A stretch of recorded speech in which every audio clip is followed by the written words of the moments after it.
Bienvenue dans cette nouvelle vidéo. Moi, c'est M. Ourakbedji, professeur de sciences physiques. Ici, sur cette chaîne, j'aide les élèves à mieux comprendre les sciences physiques. Aujourd'hui, nous allons essayer de voir le caractère nucléophile des amines. D'abord, avant de commencer, je vais dire merci beaucoup à tous mes abonnés, vous êtes appréciés. Et si vous qui regardez cette vidéo actuellement, vous n'êtes pas encore abonné, abonnez-vous, activez la cloche de notification pour ne rien rater de mes prochaines notifications. J'espère qu'à la fin de cette vidéo, vous n'en sortirez pas bredouille. Sans plus tarder, commençons. D'abord, quand on dit caractère nucléophile d'une amine, il faut savoir que là-bas, on parle en même temps de l'alkylation de cette amine. Voilà, alkylation.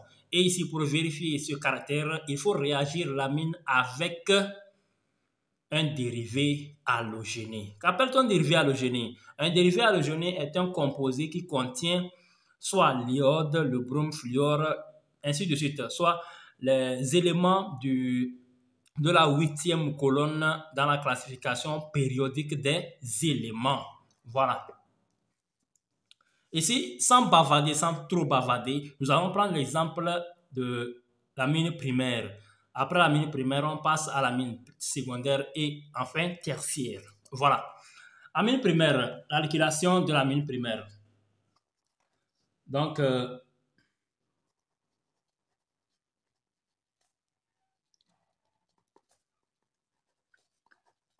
l'amine primaire, l'amine 1, voilà, R-NH2 plus, voilà, ici, nous allons utiliser XI, donc comme notre dérivé, donc amine plus dérivé halogéné. On peut utiliser BRI ici ou bien fluor, n'importe quel élément qu'on veut, mais il faut que l'élément là soit de la 8e colonne dans la classification périodique.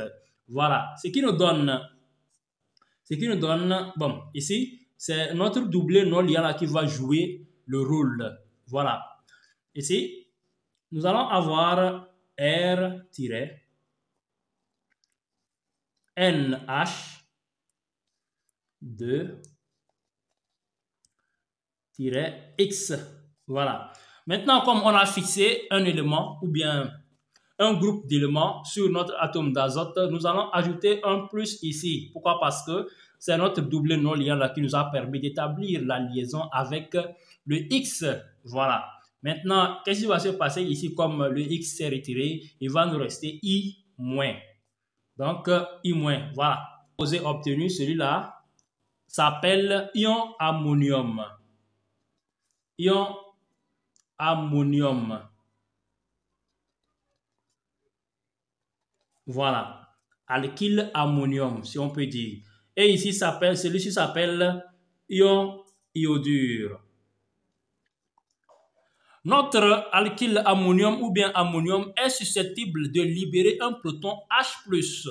Donc, ce qui va nous donner R-NH-X plus HI. Voilà. Donc, notre ion là est susceptible de libérer un proton H+. Donc, lorsqu'il libère un proton H+, H++ plus I- va nous donner HI. Voilà. Donc, nous allons prendre un exemple ici. Exemple. Voilà. Exemple. CH3-NH2. Donc, méthylamine plus CH3-CH2-I. Donc, celui-ci s'appelle iodoéthane. Iodoéthane. Voilà. Ce qui va nous donner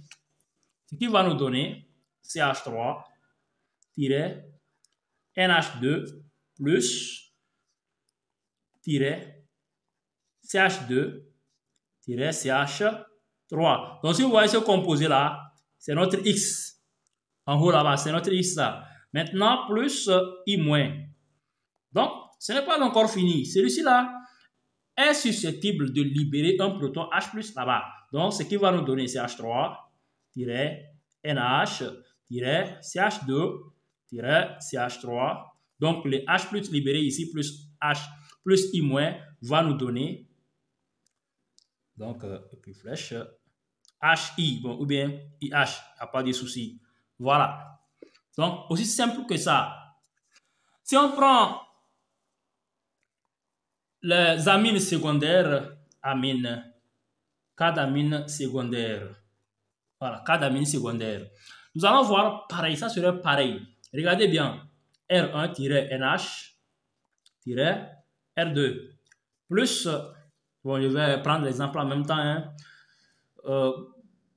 CH3-CH2-I. Voilà, alkyle iodo-éthane plus notre amine secondaire. Voilà. Bon, je vais continuer. Ça va nous donner R1-NH-CH2. Bon, tirer en bas R2, oui. Tirer CH3.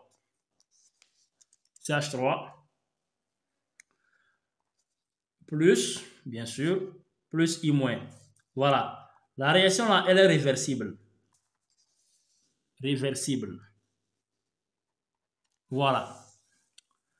Maintenant, notre alkyle ammonium est susceptible de libérer un proton H+. Donc, ce qui va nous donner R1-N CH2-CH3 en bas R plus HI ou bien IH.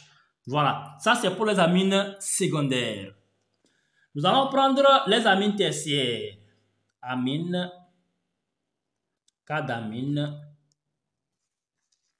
tertiaire.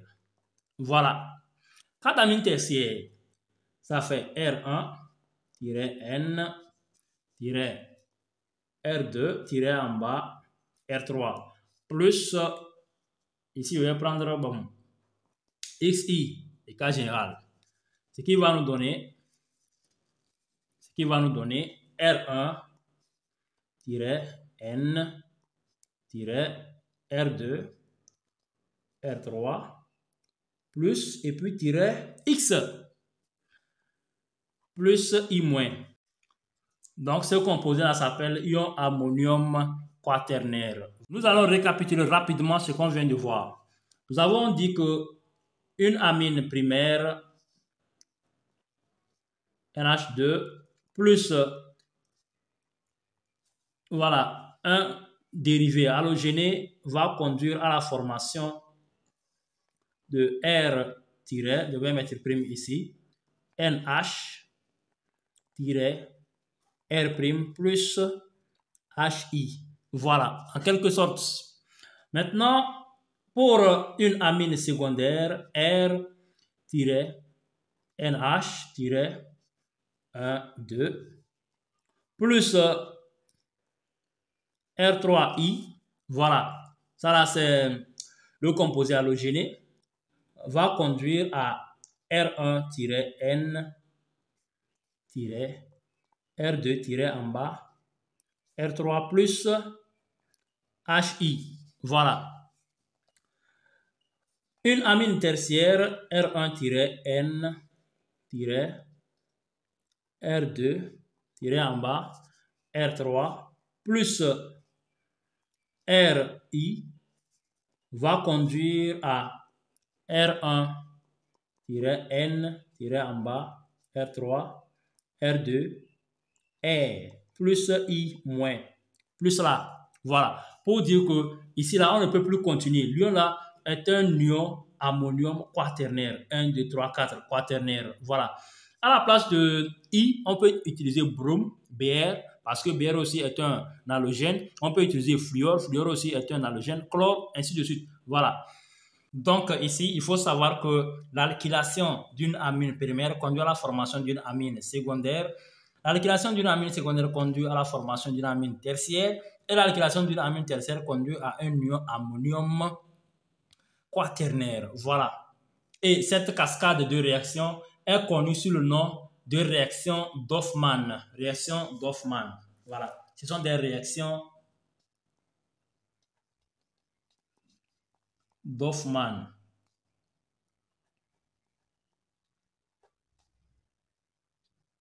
Réaction d'Hoffmann. Voilà. Elle permet de synthétiser des amines de différentes classes. Voilà. Donc, en conclusion, on peut dire que l'action d'un dérivé halogéné sur une amine montre le caractère nucléophile des amines. Voilà. Merci d'avoir regardé cette vidéo jusqu'à la fin. Si vous n'êtes pas encore abonné, abonnez-vous, activez la cloche de notification pour ne rien rater de mes prochaines notifications. Merci et à la prochaine vidéo.